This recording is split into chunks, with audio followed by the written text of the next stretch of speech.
Good morning friends, welcome to tutorlokesh channel. So నిన్న మనము ఫ్రిక్షన్లో pulling is easier than pushing అనే question చదువుకున్నాం. ఇప్పుడు ఫ్రిక్షన్లో మరొక ఇంపార్టెంట్ క్వశ్చన్ ఏంటంటే అడ్వాంటేజెస్ ఆఫ్ ఫ్రిక్షన్. అంటే ఫ్రిక్షన్ వల్ల అడ్వాంటేజెస్, దాని యొక్క డిసడ్వాంటేజెస్, లేదు ఫ్రిక్షన్ తగ్గించడానికి మనం వాడే ఎక్విప్మెంట్స్ కానీ. ఓకే, సో ఈ క్వశ్చన్ మనకి 4 మార్క్స్లో కంపల్సరీ రిపీట్ అవుతుంది. ఫ్రిక్షన్ నుంచి కంపల్సరీ ఆ ఫ్రిక్షన్ యొక్క అడ్వాంటేజ్, డిసడ్వాంటేజ్, అప్లికేషన్స్ ఇవన్నీ కూడా మనకి ఎక్కడో ఒక రూపంలో క్వశ్చన్ అడుగుతాడు. అయితే అడ్వాంటేజ్ చూసుకుంటే జనరల్ అడ్వాంటేజ్ రావచ్చు. ఇప్పుడు మనం నడుస్తాం, ఫ్రిక్షన్ లేకపోతే మనం స్లిప్ అయిపోతాం. అంటే మనం నడవడానికి ఏం కావాలి? ఫ్రిక్షన్ కావాలి, అంటే ఏబుల్ టు వాక్. నెక్స్ట్ ఒక నెయిల్ కానీ, ఒక స్క్రూ కానీ, ఒక చీల్ కానీ మనం గోడలోకి కొట్టాలంటే ఫ్రిక్షన్ లేదనుకోండి పడిపోద్ది. ఫ్రిక్షన్ ఉంటే అది హోల్డ్లో ఉంటుంది. So nails and screws to drive into the wall. Brakes for wheels road. మనం బ్రేక్ వేస్తే వెహికల్ ఆగాలి, అలా ఆగలేదు అంటే మనం బ్రేక్ వేసి వేస్ట్, బ్రేక్ సిస్టమే వేస్ట్. అంటే బ్రేక్ వేసిన వెంటనే వెహికల్ ఆగుతుందంటే ఆ వీల్కి రోడ్డుకి ఉన్న ఫ్రిక్షన్ వల్ల మనకు బ్రేక్ వేసినప్పుడు వెహికల్ అవుతుంది అనమాట. అసలు ఫ్రిక్షన్ లేదనుకోండి మనం బ్రేక్ వేసినా స్మూత్గా వెళ్ళిపోతూనే ఉంటుంది బండి. సో ఇక్కడ కాదు important application. So brakes and wheels for roads. And holding a book. మనం ఒక బుక్ పట్టుకున్నాం, బుక్ పట్టుకున్నప్పుడు బుక్ మన దగ్గర జారిపోక, మనం ఒక సోప్ పట్టుకుంటాం ఫర్ ఎగ్జాంపుల్, సోప్ పట్టుకున్నప్పుడు మనము జారిపోతుంది. మనం ఎంత జాగ్రత్త పెట్టుకున్నా జారిపోద్ది. ఎందుకు? మనకి సోప్కి చాలా ఫ్రిక్షనే లేదు. కానీ ఒక బుక్ పట్టుకున్నా, లేదు ఇంకేదైనా ఒక ప్యాడ్ పట్టుకున్నా ఇలాంటివన్నీ జారవు. ఎందుకంటే మనకి దానికి సఫిషియెంట్ ఫ్రిక్షన్ ఉంటుంది కాబట్టి. ఓకే, నెక్స్ట్ ఇవి అడ్వాంటేజ్ కింద మనం రాసుకోవచ్చు. Next disadvantages. అంటే ఫ్రిక్షన్ వల్ల అడ్వాంటేజెస్ కాదు, డిసడ్వాంటేజ్ కూడా ఉంటాయి. అలాంటివి ఏముంటాయి? ఇప్పుడు wear and tear, increasing wear and tear. అంటే ఫర్ ఎగ్జాంపుల్ మనకి ఫ్రిక్షన్ ఉండాలంటే ఆ సర్ఫేస్ ఆఫ్ ద మెటీరియల్ అనేది కొంచెం రఫ్గా ఉండాలి. ఎప్పుడైతే సర్ఫేస్ కొంచెం రఫ్గా ఉంటుందో మిషన్ లాంగ్ రన్లో ఉన్నప్పుడు ఏమవుతుందంటే వేరింగ్ అండ్ టేరింగ్ జరుగుతుంది అనమాట. అంటే దాని యొక్క ఎఫిషియన్సీ దెబ్బతిన్నాం. ఇది వేరింగ్ అండ్ టేరింగ్. ఇంకా వేస్ట్ ఆఫ్ ఎనర్జీ తెలిసిందే. Okay, next methods to reduce friction. అయితే ఆ ఫ్రిక్షన్ ఎలా తగ్గించుకోవాలి? ఇప్పుడు ఫ్రిక్షన్ మనకి మంచిదే, ఫ్రిక్షన్ కొన్ని చోట్ల మనకు కావాలి. అయితే దానివల్ల కొన్ని డిసడ్వాంటేజ్ ఉంటాయి. ఏంటిది? Waste of energy and wearing and tearing. వీటిని ఎలా తగ్గించుకోవాలంటే ఫస్ట్ థింగ్ ఈజ్ లూబ్రికెంట్స్. దీన్నే మనం ఆయిల్ అని, గ్రీజ్ అని, సో రకరకాల చోట్ల రకరకాల విధాలుగా మనము అప్లై చేసుకుంటాం. మెయిన్ మనకి బండి లేదు మెషిన్ యొక్క స్పేర్ పార్ట్స్, మెషిన్ యొక్క పార్ట్స్ లోపల ఇన్సైడ్ అంతా కూడా ఫ్రీగా పనిచేయాలంటే మనం ఏం చేస్తాం? గ్రీజ్ అప్లై చేస్తాం. So grease is a number 1 lubricant which acts as friction reducer అనమాట. ఓకే, నెక్స్ట్ ఆ విధంగా మనకి కొన్ని సర్ఫేస్ ఆఫ్ కొన్ని మెషిన్స్ పాలిష్ చేస్తాం. బాల్ బేరింగ్స్ అంటే ఏంటి? ఫర్ ఎగ్జాంపుల్ 2 రోలర్స్ ఉన్నాయి. ఆ టూ రోలర్స్ తిరిగేవి అనమాట. అంటే వాటి మధ్య కొంచెం స్మూత్ ఫ్లో ఆఫ్ తిరగాలంటే వాటి మధ్యలో రోలర్స్ పెట్టామంటే ఒకదానికి టచ్ అవ్వకుండా వేరింగ్ అంటే జరగకుండా ఉంటుంది అనమాట. Next stream lining. ఇది తెలిసిందే. స్ట్రీమ్ లైనింగ్ అంటే మనము వెహికల్లో పోతున్నప్పుడు మనకి ఆపోజిట్గా చాలా enormous amount of air force వస్తుంది అనమాట. సో ఈ ఎయిర్ ఫోర్సు మనకి స్పీడ్ పోవడానికి అలో చేయదన్నమాట. సో మనం ఏం చేయాలి? మన బండిని కానీ, లేదు ఒక ట్రైన్ కానీ, లేదు ఏరోప్లేన్ కానీ దాని తగ్గట్టు ఆ ఫ్రంట్ పోర్షన్ స్ట్రీమ్ లైన్ చేసుకుంటే ఆ అపోజింగ్ ఎయిర్ ఫోర్స్ అనేది కరెక్ట్గా ఆ స్ట్రీమ్ లైన్ అంటే ఇలా తగిలి ఇలా వెళ్ళిపోద్ది. అప్పుడు దీనికి ఫ్రీగా ఉంటుంది మోషన్ అనేది. ఓకే, సో కాబట్టి ఈ విధంగా మనం డిజైన్ చేసుకుంటాం అనమాట. ఇది reducing of friction. Okay, next ఇక్కడ చూడండి, వెరీ ఇంపార్టెంట్ క్వశ్చన్. సో మరొక ఇంపార్టెంట్ క్వశ్చన్ ఏంటంటే momentum and law of conservation of momentum. అయితే ఫస్ట్ ఆఫ్ ఆల్ మొమెంటమ్ అంటే మీకు చెప్తాను చూడండి. Momentum is nothing but product of mass and velocity. అంటే జనరల్గా మనం మ్యాథమెటికల్గా చెప్పుకుంటే momentum is nothing but P = mass into velocity M/V. అయితే లా ఆఫ్ కన్జర్వేషన్ ఆఫ్ మొమెంటమ్ అంటే ఏంటంటే ఎక్కడైనా కానీ చూడండి, లా ఆఫ్ కన్జర్వేషన్ ఆఫ్ అంటే బిఫోర్ ఆఫ్టర్ రెండు సేమ్ ఉంటే దాన్ని లా ఆఫ్ కన్జర్వేషన్ అంటాం. For example law of conservation of mass అంటే mass before is equal to mass after. Law of conservation of energy అంటే energy before something, energy after something happened. అదేవిధంగా law of conservation momentum అంటే momentum before collision. ఇక్కడ ఆ event collision. So momentum before collision is equal to momentum after collision. Momentum before collision అంటే for example 2 bodies ఉన్నాయి, either it may be cars, it may be some big rollers. ఒకటి 2 balls ఉన్నాయి. So momentum before collision అంటే ఆ ఒక ball యొక్క mass m అని అనుకుందాం బిఫోర్ కొలిషన్. అప్పుడు ఇనిషియల్ వెలాసిటీ ఏమంటుంది దానికి u1. అదేవిధంగా m2 సెకండ్ బాడీది, దాని యొక్క ఇనిషియల్ వెలాసిటీ u2. ఇప్పుడు టోటల్ మొమెంటం ఏమవుతుంది నాకు, మొమెంటం అంటే ఏం చెప్పాను, mass into velocity. Total momentum ఏమవుతుంది నాకు m1u1 plus m2u2, m1u1 plus m2u2. ఇప్పుడు కొలిషన్ జరిగింది. తర్వాత ఏమవుతుంది, రెండు ఒక సైడ్ మూవ్ అవ్వడం జరుగుతుంది. అంటే ఏది ఎక్కువ వెలాసిటీ, ఇప్పుడు ఫర్ ఎగ్జాంపుల్ దీనికి ఎక్కువ మొమెంటం ఉందనుకో ఇది ఈ పక్క జరిపేస్తుంది, దీనికి ఎక్కువ మొమెంటం ఉందనుకో ఇది ఈ పక్క జరిపేస్తుంది. సో మనం ఇది ఈ పక్క జరుగుతుంది అనుకుంటే మాస్లే మారవు కానీ వెలాసిటీస్ మారిపోతాయి కదా, అవునా కదా. సో ఈ యొక్క బాడీ యొక్క వెలాసిటీ v1 అవుతుంది, దీనికి v2 అవుతుంది. అయితే టోటల్ మొమెంటం ఆఫ్టర్ కొలిషన్ అంటే ఏమవుతుందంటే m1v1 ప్లస్ m2v2. మన లా ప్రకారం m1u1 plus m2u2 is equal to m1v1 plus m2v2. చాలా ఇంపార్టెంట్. దీని నుంచి m1u1 plus m2u2 is equal to m1v1 plus m2v2. దీని నుంచి మనం m1ని డిరైవ్ చేసుకోవచ్చు. ఎలా డిరైవ్ చేసుకోవచ్చు అంటే m1u1 is equal to m1v1 plus m2v2 minus m2u2 by u1. m1 చేసి మనకి u1 వస్తుంది. అంటే ఎలా అంటే మనకి ఇది ఇంపార్టెంట్ అనమాట. ఫర్ ఎగ్జాంపుల్ దీని నుంచే u1 first m1u1 is equal to దీని యువతలు చూసేయండి m1v1 plus m2v2 minus m2u2. ఇప్పుడు u1 కావాలనుకోండి ఈ మొత్తాన్ని m1తో డివైడ్ చేసుకుంటే u1 వస్తుంది అనమాట. ఇంపార్టెంట్ అది. Okay,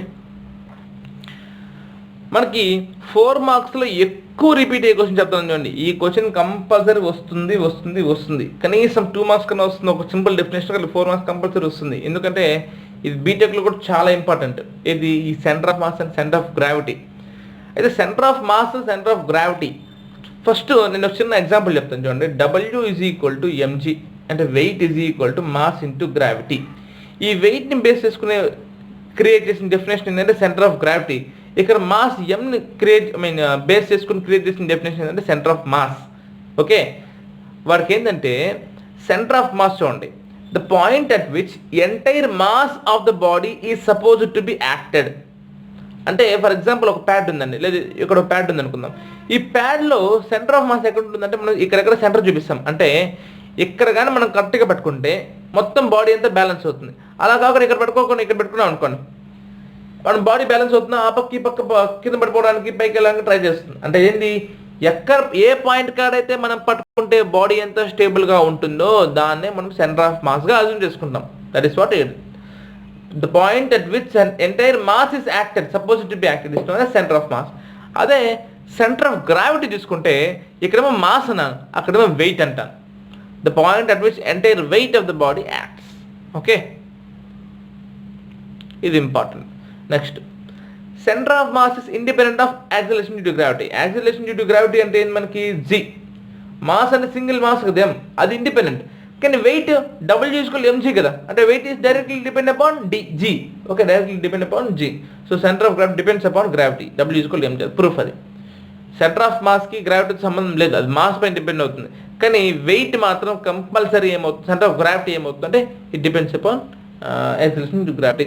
okay, it lies inside or outside of the body. అంటే సెంటర్ ఆఫ్ మాస్ అనేది ఇన్సైడ్ కావచ్చు, అవుట్ సైడ్ కావచ్చు. ఎందుకంటే ఫర్ ఎగ్జాంపుల్ ఒక రింగ్ తీసుకుందాం. ఒక రింగ్కి ఎంతో ఒక మాస్ ఉంటుంది కదా. ఇప్పుడు ఆ మాస్కి ఎక్కడో ఒక పాయింట్ ఉండాలి, సెంటర్ పాయింట్ ఉండాలి కదా. అది దీనిపైనే రావచ్చు, లేదు మధ్యలో కూడా రావచ్చు. రింగ్ బెస్ట్ ఎగ్జాంపుల్ చూడండి. సెంటర్ ఆఫ్ మాస్ అంటే ఏం చెప్పాను, entire mass is suppose to be acted. అంటే టోటల్ మాస్ కన్సిడర్ చేసుకుంటే ఎక్కడైతే యాక్ట్ అయ్యే పాయింట్ ఉండదో దాన్ని సెంటర్ ఆఫ్ మాస్ అంటాం. ఇప్పుడు రింగ్ తీసుకుందాం. రింగ్కి సెంటర్ ఆఫ్ మాస్ ఒకసారి బయట ఉంటుంది, అంటే సర్కిల్ లోపల ఉంటుంది. ఎందుకు, ఇది కదా మాస్. అప్పుడు ఇది రేడియస్ సర్కిల్ అనుకుంటే సర్కిల్కి సెంటర్ ఎక్కడ ఉంటుంది, మధ్యలో కదా ఉంటుంది. కానీ మధ్యలో మాస్ ఉందా, లేదు కదా. అంటే ఇదేమవచ్చు, it may the centre of mass may lie inside are మే లై అవుట్ సైడ్. ఇట్లాంటి కేసుల్లో అవుట్ సైడ్ ఉంటుంది. ఇట్లాంటి కొన్ని కేసులు ప్యాడ్ లాంటి కేసులు ఏమవుతుంది ఇన్సైడ్ ఉంటుంది. ప్లేన్ కేసెస్లో ఏమవుతుంది ఇన్సైడ్. ఇట్లా సర్క్యులర్ రింగ్స్ కేసెస్లో ఏమవుతుందంటే outside, inside or outside. కానీ centre of gravity compulsory inside. It may be either it may be ring or it may be water, it may be plane. Centre of gravity always lies inside the body. ఎందుకంటే weight అది. అప్పుడు wait ఎక్కడైతే ఉంటుందో అక్కడ మాత్రమే ఉంటుంది. అంటే gravity కూడా ఉండాలి కదా. ఇప్పుడు గ్రావిటీ మనకు సంబంధం లేదు, ఇక్కడ ఉంటుంది కదా గ్రావిటీ. కాబట్టి కంపల్సరీ ఏమవుతుంది అంటే ఇది inside the body, where centre of mass inside or outside. ఈ centre of mass useful while dealing with the motion of body. ఇది useful while dealing with stability. అంటే మనకి నార్మల్ రియాక్షన్ వస్తుంది అనుకో ఫ్రిక్షన్. నార్మల్ రియాక్షన్ అంటే ఏం చెప్పాను నేను, which is nothing but opposite to the weight of the body. అలాంటి కేసులో ఇది పని చేస్తుంది అనమాట. ఇది మనకి మీన్ ఈక్వేషన్ ఆఫ్ మోషన్ కానీ M1 ప్లస్ M2 అలాంటి కేసులు కానీ వెలాసిటీ కేసెస్లో కానీ యూజ్ అవుతుంది అనమాట. ఇదేం పెద్ద ఇంపార్టెంట్ కాదు. ఈ 3 పాయింట్స్ ఇంపార్టెంట్, బాగా నేర్చుకొని మీరు రాసే డిఫరెన్సెస్ కూడా పబ్లిక్ ఎగ్జామ్లో ఇదే విధంగా రాయాలి. ఫస్ట్ ఈ పక్క డెఫినేషన్ రాయాలి, తర్వాత ఆ పక్క డెఫినేషన్ రాయండి. ఓకే సార్ రాయదు ఈజీగా ఉంటుంది చూడండి. లేకపోతే దీన్ని కంపేర్ చేస్తే దీనికి ఆపోజిట్ రాయండి. Where is the point the where whole mass is acted, whole weight acted. First point, independent of acceleration due to gravity, depends on acceleration due to gravity, inside or outside body, compulsory inside the body, useful in dealing with motion of the body, useful for stability of the bodies. Okay, next అడిగే important 4 marks question ఏంటంటే angular velocity. మామూలుగా velocity అంటే ఏం చెప్తాం మనము, మామూలుగా velocity అంటే v = ds/dt, అంటే rate of change of displacement nothing but velocity. కాబట్టి v = ds/dt అని చెప్పేస్తాం, అది వెలాసిటీ. ఇక్కడ యాంగులర్ వెలాసిటీ అంటే ఇది సపరేట్ చాప్టర్ అనమాట. ఓకే, సో యాంగులర్ వెలాసిటీ ఏంటంటే rate of change of angular displacement. మామూలు rate of change of displacement అంటే వెలాసిటీ, యాంగులర్ వెలాసిటీ అంటే rate of change of angular displacement. ఇప్పుడు ఒక బాడీ ఇక్కడి నుంచి ఇటుకు వెళ్ళింది అనుకో, దీన్ని డిస్ప్లేస్మెంట్ అంటాం, మామూలు డిస్ప్లేస్మెంట్. దీన్ని మనం లీనియర్ డిస్ప్లేస్మెంట్ అంటాం. అలా కాకుండా యాంగులర్ డిస్ప్లేస్మెంట్ అంటే యాంగిల్ పెరగాలి, అంటే యాంగిల్ తిరగాలి, దాన్ని ఏమంటాం మనం యాంగులర్ డిస్ప్లేస్మెంట్ అంటాం. ఇక్కడ చూడండి, ఒక బాడీ ఇలా ఉంది. ఇప్పుడు ఈ విధంగా మనకి బాడీ అనేది అలాంగ్ దిస్ కర్వ్ మనకి బాడీ ట్రావెల్ చేస్తుంది. అంటే ఇప్పుడు యాంగులర్ డిస్ప్లేస్మెంట్ థీటానే కదా, అవునా కదా? Angular displacement theta. మనకు కావాల్సింది rate of change of angular displacement అంటే dθ/dt సేమ్ వస్తుంది మనకి ఒమేగా. అయితే దానికి ఒక ఈక్వేషన్ కూడా డెరైవ్ చేసుకున్నాం, చాలా సింపుల్ అండి. ఇప్పుడు ఫర్ ఎగ్జాంపుల్ ఈ లెంత్ ఆఫ్ ఆర్క్ మనకు ఫార్ములా ఉందండి. Length of arc S = r θ, S = r θ. ఇది కూడా పెద్ద బ్రహ్మ విద్య కాదండి. ఇప్పుడు కర్వ్ స్మాల్ కర్వ్, సో దీన్ని స్ట్రైట్ లైన్ అనుకోవచ్చు కదా. ఇప్పుడు దీనికి tan θ వేసుకోండి, అంటే tan θ = ఆపోజిట్ బై అడ్జసెంట్. అప్పుడు S ఏమవుతుంది నాకు, tan θ × r. For small triangles tan θ = θ, అంటే S = θ × r. సరిపోయిందా? ఓకే, యూజువల్గా మనం గుర్తుపెట్టుకుంటాం length of arc angle × radius. So S = r θ, differentiating with respect to t on both sides, ds/dt = d/dt of r θ. r constant అంటే dθ/dt. dθ/dt అంటే నాకు omega, ds/dt అంటే velocity. Clear? ఇది మామూలు వెలాసిటీ, ఇది యాంగులర్ వెలాసిటీ. ఇది angular velocity యొక్క definition. Okay, next చూడండి, మనకి 4 మార్క్స్లో మరొక ఇంపార్టెంట్ క్వశ్చన్ ఏంటంటే ఆర్బిటాల్ వెలాసిటీ అంటే ఏంది, ఎస్కేప్ వెలాసిటీ అంటే ఏంది. ఇప్పుడు బై డెఫినేషనే మనం చెప్పేయచ్చు. ఆర్బిటాల్ వెలాసిటీ అంటే ఫర్ ఎగ్జాంపుల్ ఎర్త్ చుట్టూ లేదా సన్ చుట్టూ ఒక ప్లానెట్ తిరగడానికి, స్పెసిఫైడ్ ఆర్బిట్లో తిరగడానికి కరెక్ట్గా వెలాసిటీ మెయింటైన్ చేయాల్సి ఉంటుంది. దాన్నే మనం ఆర్బిటాల్ వెలాసిటీ అంటాం. ఇది ఎక్కడ యూజ్ అవుతుందంటే చూడండి బాగా, మనము మనం భూమి నుంచి మనం చాలా శాటిలైట్స్ పంపిస్తాం స్పేస్కి. అయితే ఆ శాటిలైట్స్ ఒక పర్పస్ ఉంటుంది. కొన్ని ఎర్త్ చుట్టూ తిరగాలి, కొన్ని ఇంకొక ప్లానెట్ మార్స్ చుట్టూ తిరగాలి. ఇలా తిరగాలి అంటే ఎలా పడితే ఎంత వెలాసిటీ పడితే అంత వెలాసిటీ తిరిగితే కరెక్ట్గా స్టేబుల్గా తిరగదు. ఎందుకు, ఆర్బిటాల్ నుంచి మళ్ళీ డీవియేట్ అయిపోతుంది. అలా ఆర్బిటాల్ నుంచి డీవియేట్ కాకుండా కరెక్ట్గా బ్యాలెన్స్ చేస్తూ తిరిగే సో ఇక్కడ చూసుకోండి, minimum velocity required for a body to escape from the gravitational influence of planet మనం ఎస్కేప్ వెలాసిటీ అంటాం. అయితే ఇక్కడ మనకి దేన్ని అధిగమించాల్సి ఉంటుందంటే మనం ఇచ్చే కెనెటిక్ ఎనర్జీ గ్రావిటేషనల్ ఫోర్స్ కన్నా ఎక్కువ ఉందనుకో అప్పుడు వెళ్ళిపోద్ది అనమాట. కాబట్టి v = √2gr వస్తుంది ఎస్కేప్ వెలాసిటీ. అంటే దీనికి √2 టైమ్స్ ఎక్కువ అనమాట. ఆర్బిటాల్ వెలాసిటీ ఏమో √gr, ఇది √2gr, బట్ దీనికంటే ఇదే ఎక్కువ, √2 టైమ్స్. నెక్స్ట్, ఇది చాలా ఇంపార్టెంట్ క్వశ్చన్ మనకి. ఇదే stress strain behaviour of mild steel. Stress strain behaviour of mild steel or iron అంటారనమాట. ఏం లేదు, ఇప్పుడు ఒక ఐరన్ రాడ్, స్టీల్ రాడ్ని యూనివర్సల్ టెస్టింగ్ మిషన్ అంటే టెన్సైల్ టెస్టింగ్ మిషన్లో పెట్టి మనము ఎక్కువ స్ట్రెస్ అప్లై చేస్తూ పోతే అది ఎన్కౌంటర్ చేసే డిఫరెంట్ ఫేజెస్ని మనం ఇక్కడ డిఫరెంట్ పాయింట్స్గా మనం రాస్తున్నాం అనమాట. అంటే ఫస్ట్ పాయింట్ ఏమవుతుందంటే అది ప్రపోర్షనాలిటీ లిమిట్కి రీచ్ అవుతుంది, తర్వాత ఎలాస్టిక్ జోన్కి వెళ్తుంది, తర్వాత ఈల్డింగ్ పాయింట్కి వెళ్తుంది, తర్వాత అల్టిమేట్ స్ట్రెంత్కి వెళ్తుంది, తర్వాత ఫ్రాక్చర్ అవుతుంది అనమాట. చూడండి, ప్రపోర్షనాలిటీ లిమిట్ ఏంటంటే ఫర్ ఎగ్జాంపుల్ అంటే ఆ లిమిట్ వరకు, ఇప్పుడు ఫర్ ఎగ్జాంపుల్ ఇక్కడ స్ట్రెస్ 0 ఉంది బాబు, ఇక్కడ మనకి ఒక 100 యూనిట్స్కి వెళ్ళింది అంటే 0 to 100 ఏమవుతుందంటే ప్రపోర్షనల్ లిమిట్లో పెరుగుతుంది.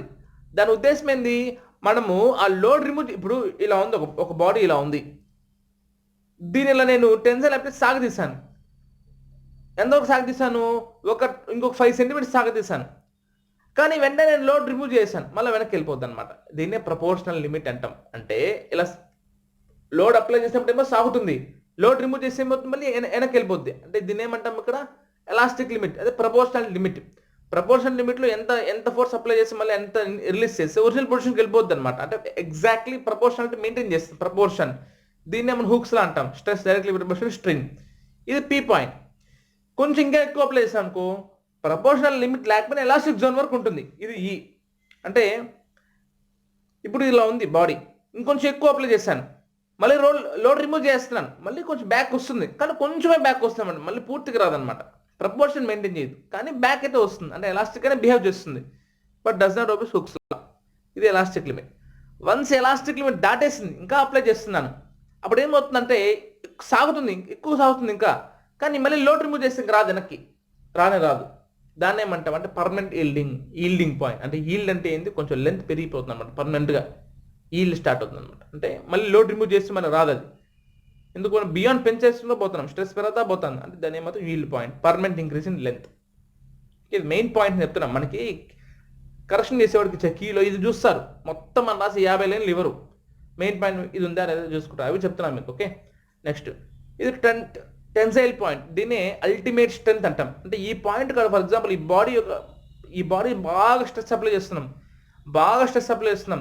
ఇంకా ఫెయిల్ అయిపోద్ది, ఇరిగిపోద్ది అన్న పాయింట్ ముందు వచ్చే పాయింటే maximum strength, tensile point, ultimate strength అనమాట, వితౌట్ ఫ్రాక్చర్. ఓకే, ఇంకా బ్రేక్ అయిపోతుంది చూసారా, ఆ పాయింట్ ఆఫ్ స్ట్రెస్ మనం బ్రేకింగ్ పాయింట్ అన్న ఫెయిల్యూర్. ఇది బి అంటే బ్రేకింగ్ పాయింట్ ఫెయిల్యూర్. ఇది దానికి ముందు వచ్చే పాయింట్ ఉంది అల్టిమేట్ స్ట్రెంత్ అనమాట. చాలా ఇంపార్టెంట్. స్ట్రెస్ y యాక్సిల్ తీసుకోవాలి, స్ట్రెయిన్ x యాక్సిల్ తీసుకోవాలి. స్ట్రెస్ పెరుగుతుంది, స్ట్రెయిన్ కూడా పెరుగుతుంది. అలా ఒక పాయింట్ వరకు ఏమవుతుంది, ప్రపోర్షనల్ మెయింట్ అవుతుంది, దాన్ని ప్రపోర్షనల్ లిమిట్ అంటాం. అక్కడ హుక్స్ లో ఒబే చేస్తుంది. కొంచెం దానికన్నా పైన ఏమవుతుంది, ఎలాస్టిక్ లిమిట్. అక్కడ ప్రపోర్షన్ మెయింటైన్ అవుతుంది, కానీ హుక్స్ లో డైరెక్ట్ గా ప్రపోర్షన్ అవుతుంది, కొంచెం ఎక్కువ తక్కువ ఉంటుంది. ఈల్డింగ్ అంటే ఇంకా పర్మనెంట్ సెట్ ఈల్డింగ్ ఫామ్ అవడం. ఇది అల్టిమేట్ స్ట్రెంత్, ఇది బ్రేకింగ్ పాయింట్ అనమాట. నెక్స్ట్ చూడండి, ఇది కొంచెం ఇంపార్టెంట్ క్వశ్చన్, చాలాసార్లు మోస్ట్ రిపీటెడ్ క్వశ్చన్, చాలా నాకు ఇష్టమైన క్వశ్చన్ ఇది. లా of conservation of energy for freely falling body మనం ప్రూవ్ చేయాలి. లా ఆఫ్ కన్జర్వేషన్ ఆఫ్ ఎనర్జీ అంటే ఏంటి, ఎనర్జీ అట్ డిఫరెంట్ కేసెస్ ఈ సేమ్.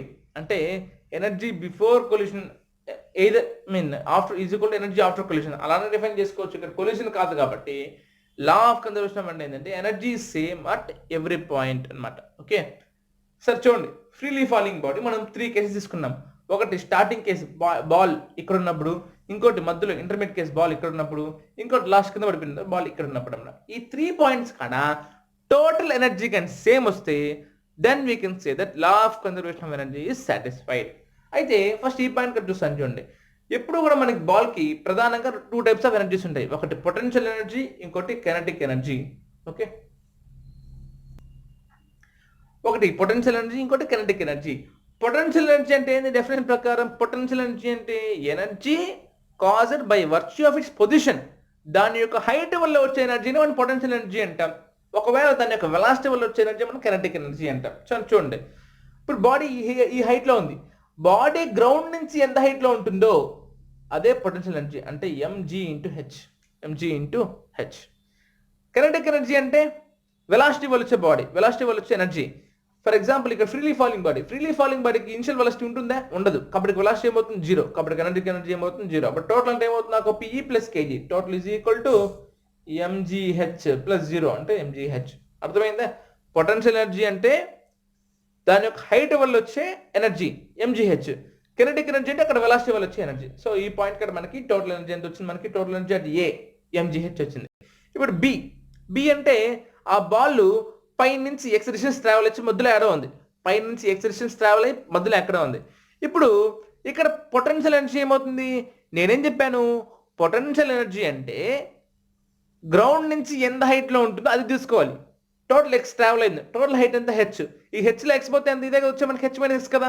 అప్పుడు పొటెన్షియల్ ఎనర్జీ ఏమవుతుంది నాకు? MG into H minus X, MG into H minus X, అంటే MG into H minus MG into X. ఇది పొటెన్షియల్ ఎనర్జీ. ఇకపోతే కెనెటిక్ ఎనర్జీ అంటే ఇక్కడ వెలాసిటీ ఎంత తెలుసుకోవాలి. ఇక్కడ వెలాసిటీ ఎంత తెలుసుకోవాలంటే దానికి మనం ఈక్వేషన్స్ ఆఫ్ మోషన్ వాడాలి. ఎందుకు? ఇది ఫ్రీలీ ఫాలింగ్ బాడీ కదా. యూ ఎంత అవుతుంది నాకు? 0. ఇక్కడ వి మనం కనుక్కోవాలి. ఎంత డిస్టెన్స్ ట్రావెల్ చేస్తుంది? S is equal to X, అంటే V square minus U square equal 2as వాడు సరిపోతుంది కదా. అదే ఇక్కడ వాడిని చూడండి, యూ ఇది యూ ఈజ్ ఈక్వల్ టు 0, వి మనం కనుక్కోవాలి. డౌన్ పడతాం కాబట్టి ఏ వాల్యూ ప్లస్ జీ. ఇంకేముంది? V square minus U square equal 2as వాడితే V square minus U square equal 2gx, అంటే V square is equal 2gx. ఇప్పుడు హాఫ్ ఎంవి స్క్వేర్లో వి స్క్వేర్ ఏం పడతాను నేను? 2gx, 2 క్యాన్సిల్, మిగిలేదు mgx, పైన mgh minus mgx, minus mgx plus mgx cancel, ఎంత వచ్చింది నాకు? mgh. సరిపోయిందా లేదా? అంటే total energy at b is equal to mgh. A mgh, b mgh. ఇక వచ్చి సి అంటే పడిపోయింది, గ్రౌండ్ పైన పడిపోయింది. గ్రౌండ్ పైన పడిపోతే గ్రౌండ్ నుంచి అయినా హైట్లో ఉన్నట్ట లేదు కదా, అంటే హైట్ 0 కదా, అంటే ఆటోమేటిక్గా పొటెన్షియల్ ఎనర్జీ ఉండదు ఇక్కడ, mg ఇంటూ 0. ఇకపోతే kinetic energy half m v square. ఇక్కడ ఉన్నప్పుడు వెలాసిటీ ఆఫ్ ద బాడీ ఏమవుతుందంటే v ఈజ్ ఈక్వల్ √2gh అవుతుంది అనమాట, అంటే v square is equal 2gh. లేదు ఇదే కండిషన్ వల్ల సరిపోతుంది, u 0 కదా, 2gh total distance h. So half into m into 2gh, 2 cancel mgh. So total energy is equal to mgh at c, at a mgh, at b mgh, at c mgh. అంటే total energy remains constant throughout the travel of the body. Okay, so మనం ఏం చెప్పచ్చు దీన్ని బట్టి? Law of conservation energy is satisfied. Next అలా అంటే work energy దాని main point చెప్తుంది చూడండి. వర్క్ ఎనర్జీ అంటే మామూలుగా work is define as force into displacement, F into S. Kinetic energy half m v square. Work energy అంటే ఏంది? W is equal half into m v square, అంటే final velocity, minus half into M into U square, initial velocity. By definition of acceleration A is equal V minus U by T కదా. అదేవిధంగా average displacement formula వచ్చి S is equal V plus U by 2 into T. Okay, so మామూలుగా work is equal to force into displacement, F అంటే MA, S అంటే V plus U by T, A అంటే V minus U by T. ఇది replace చేసుకున్నానంటే ఇది వచ్చేస్తుంది అనమాట. చూడండి మళ్ళీ చెప్తాను. W equal force into displacement, F అంటే ఏం రాయొచ్చు? ఎం ఇంటూ ఏ రాయొచ్చు కదా, ఎస్ అంటే ఇది M into by definition of acceleration. Acceleration అంటే ఏంది? Change of velocity with respect to time, అంటే V minus U by T. S అంటే ఏంది? డిస్ప్లేస్మెంట్, అంటే అది ఏంది? Average velocity. మామూలుగా distance is equal to speed into time కదా, distance is equal to speed into time. Speed అంటే ఏంది? Final velocity plus initial velocity by 2, అంటే యావరేజ్ వెలాసిటీ అనుకుందాం. So S is equal V plus U by T, V plus U by T. So అలా చేసుకుంటే మనకి ఏమొస్తుందంటే M into by T square, ఇది 2 వస్తుంది కదా, ఇక్కడ 2 వస్తుంది. V minus U into V plus U, V square minus U square, half M capital V square minus half M U square. Okay, simple. ఇది క్యార్నాట్ ఇంజన్. క్యార్నాట్ ఇంజన్ మీకు బాగా తెలిసిందే. So ఈ డయాగ్రామ్ కంపల్సరీ చేసుకోవాలి. ఒక point నుంచి 2 point P1 V1 T1, P2 V2 T2, ఇది ఏ, ఇది బి, ఇది సి, ఇది డి. డయాగ్రామ్ గ్రాఫ్ కంపల్సరీ వేసుకోండి. First 2 expansion, isothermal expansion, adiabatic expansion. Second 2 compression, isothermal compression, adiabatic compression. First work from 1 to 2, అంటే queue ఏమవుతుంది నాకు? ఇది బై హార్ట్ చేసుకో, గుర్తుపెట్టుకోండి తెలియకపోతే. NRT1 into log V1 V2 by V1. Next expansion. Expansion ఎప్పుడు చూడండి, ఎక్స్పాన్షన్ అంటే ఎప్పుడు డిఫరెన్స్ ఉంటుంది. ఇది అడియాబాటిక్ అంటే టెంపరేచర్ మీద డిఫరెన్స్ ఉంటుంది. ఐసోథర్మల్ అంటే లాగ్ వస్తుంది అనమాట. అడియాబాటిక్ ఎక్స్పాన్షన్ ఏమొస్తుంది నాకు? NRT1 minus T2 by gamma minus 1. Okay, gamma అంటే కోఎఫిషియంట్ ఆఫ్ ఎక్స్పాన్షన్. కంప్రెషన్ చూడండి, ఐసోథర్మల్ కంప్రెషన్ అంటే Q2 equal NRT2 log V3 by V4. ఈ రెండు ఒకే విధంగా ఉంటాయి ఫార్ములాస్. ఐసోథర్మల్ ఎక్స్పాన్షన్ అంటే NRT1 into log V2 by V1. Isothermal compression అంటే NRT2 log V3 by V4. Adiabatic expansion W equal NRT1 minus T2 by gamma minus 1. Adiabatic compression అంటే same NRT1 minus T2 by gamma minus 2, రెండు సేమే. ఇప్పుడు net energy ఏమవుతుందంటే total work is equal to W1 plus W2 minus W3 minus W4. ఎందుకు? ఈ రెండు expansion కాబట్టి positive, ఈ రెండు కంప్రెషన్ కాబట్టి నెగిటివ్. అలా సపరేషన్ చేసుకున్నప్పుడు ఈ రెండు ఏమవుతాయి? మనకి క్యాన్సిల్ అయిపోతాయి, ఇంకా ఈ రెండే మిగులుతాయి. సో దాన్ని సాల్వ్ చేసుకుంటే eta efficiency is equal to 1 minus T2 by T1. ఇంకా సాల్వింగ్ మీరు మధ్యలో చేసుకోవాలి. సో సాల్వ్ చేసుకుని ఇది కంపల్సరీ రాయండి. 1 minus T2 by T1. Nothing but efficiency of the Carnot engine. Okay, thank you.